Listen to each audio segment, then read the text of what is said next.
కాకినాడ జిల్లా కలెక్టర్ షాన్మోహన్ పిలుపు మేరకు జగ్గంపేటలోని మండల ప్రభుత్వ ఉద్యోగుల ఆధ్వర్యంలో రక్తదాన శిబిరం నిర్వహించారు. స్థానిక మార్కెట్ కమిటీ కార్యాలయంలో ఏర్పాటు చేసిన ఈ శిబిరాన్ని జగ్గంపేట ఎమ్మెల్యే జ్యోతుల నెహ్రూ ముఖ్య అతిథిగా హాజరై ప్రారంభించారు. ఇండియన్ రెడ్ క్రాస్ సొసైటీ సహకారంతో జరిగిన ఈ శిబిరంలో వివిధ శాఖల సిబ్బంది రక్తదానం చేశారు. ఈ సందర్భంగా ఎమ్మెల్యే మాట్లాడుతూ ఉద్యోగులంతా ఆపదలో ఉన్న వారి ప్రాణాలను కాపాడాలనే ఉద్దేశంతో రక్తదానం చేయడాన్ని అభినందించారు.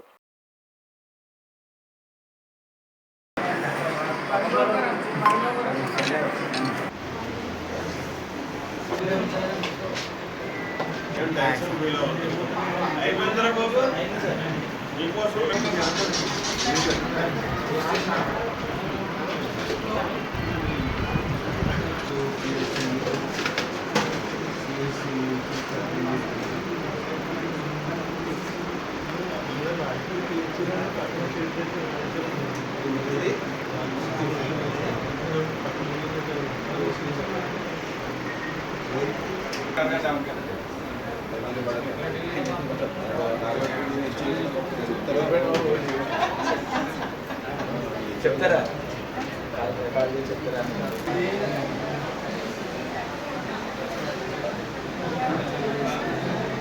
అమ్మారు రారు ఆ పక్కన అమ్మారు